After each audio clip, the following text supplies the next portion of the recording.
Welcome to the Get Published podcast, sponsored by Brodie Consulting Group.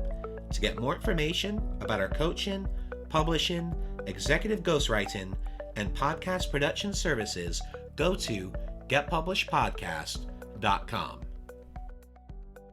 Hello, I am Paul Brodie, and thank you for joining us for another episode of the Get Published podcast, where we help authors get published with a proven system that works. And today, we're being joined by Tony Rezac, author of Body and Soul, the Essential Handbook for Men. Tony, welcome to the show.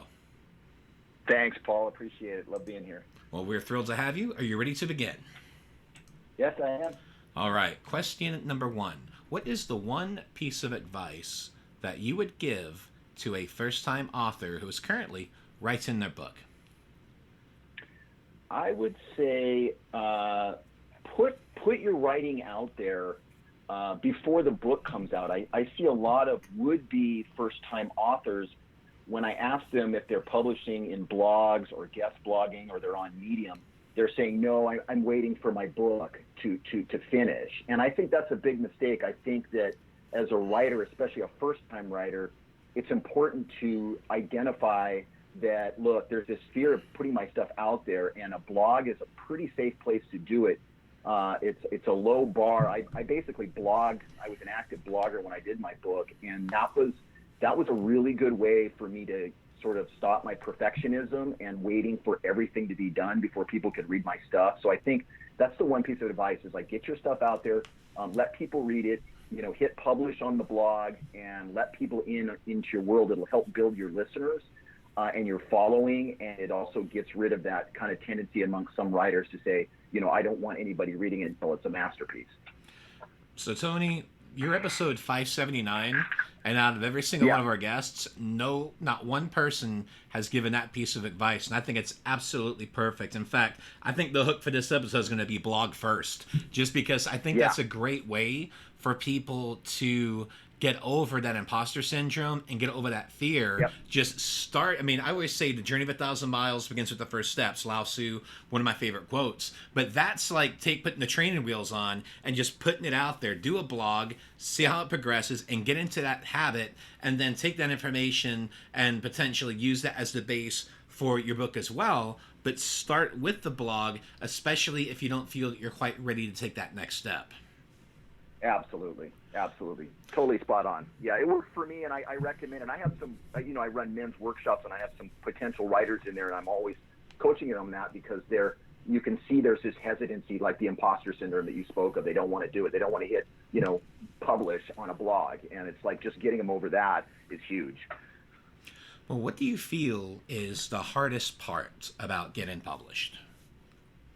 Well, I self-published my book. The hardest part on the other end is you got to have a pretty big following to get a publishing house looking at you. A really popular podcast, or maybe you've got 50,000 subscribers on your blog. That gets the publishing house's attention. To self-publish, there's a lot of little things that maybe writers don't want to do. It's like all of the I had an editor, but there was still. Before I got to see my book, there was probably 50 to 75 different issues that I had with the formatting. I moved from Word into InDesign so it would work right.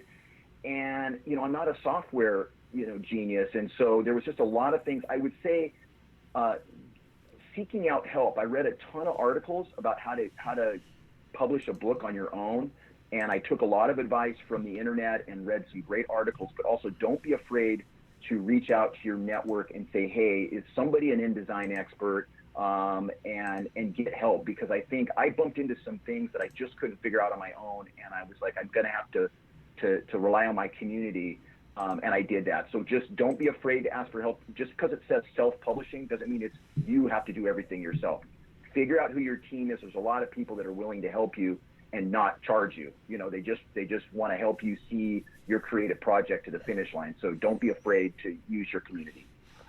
Exactly. And that's my philosophy too. I mean, even as a hybrid publisher, I give away all my knowledge for free, But what we charge for is when people don't want to go down that path and they want us to do it for them. But in terms of just giving that free advice and showing them where to go, I mean, that's always the best way. We're always going to give away that information. So if people are self-motivated enough to want to go down that labyrinth, then definitely we want to give them as many tips as possible, because it is a process, but there's really nothing difficult about this. It's just tedious. But the thing is, if you screw up one thing, it can completely jack up your launch.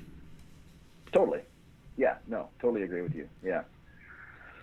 Well, let's talk about marketing. So please share a marketing strategy that you have used in your book launch that has worked well. Well, I saw that question. I actually flipped it. I think of the book is the ultimate marketing tool. In other words, the book, having a book out totally raises your credentials in no matter what you do. In other words, getting the book in people's hands for me, whether they're buying it on Amazon, getting it from my website, or I offer it free as a part of it as a PDF for emails, right, so that I can interact with my audience. The book is a great marketing tool, so I can actually lead customers into my coaching, my men's groups, my workshops. And it opened the door to being asked to be the creator and the host of the podcast that I host, which is Basecamp for Men. America Daily offered me that last year because of my book. So it was actually the other way around. Did I sell a ton of books out of the gate? No, but my book over time has gradually opened doors and created opportunities I never would have gotten had I not written the book. Well, and I think the main thing you talk about on there is utilizing the book as the foundation of your platform, and that's clearly what you've done. Yes, absolutely. So anybody that, I think there's a layer of, like, you always think at the beginning, maybe I'll hit the zeitgeist and this book is just what everybody needs, and I'm going to sell 100,000 out of the gate. But the reality is, it's difficult to hit that, but that doesn't mean it's not a great idea to write a book. A book always leads to other things, in my opinion, and I've talked to other authors that have said the same thing. Exactly. Well, speaking of books, I'd like to know what is your favorite book, and what was the number one thing that you learned from it? I thought about it probably would depend which week you talk to me, but I sat with this and I thought, The Power of Now by Eckhart Tolle is probably my favorite book. It brilliantly brings wisdom from the East in language that Westerners can understand it. And there's so much in there about putting first things first, learning how to right-size your ego, and the power of presence. And I just think it's full of wisdom. For anybody that hasn't read it, I highly recommend you go out and get a copy and take your time reading it. And for our final question, what is your favorite quote and why? My favorite quote is by a poet named Narithra. This is actually in my book. It's, quote, "I have always known that at last I would take this road, but yesterday I did not know it would be today," unquote. And the reason I love it is it speaks right to the hero's journey. I'm a big fan of myth, and it speaks of, as you live more courageously, you can find yourself on a road and go, how the heck did I get here? How did this happen? And you can just, in a way, step out onto your predestined path without even being aware that it happened. Well, Tony, I want to thank you for being a guest on the show. What is the best way for people to find you online? My website, basecampformen.com, has all my programs, has the podcast and everything. So basecampformen.com is the hub for me.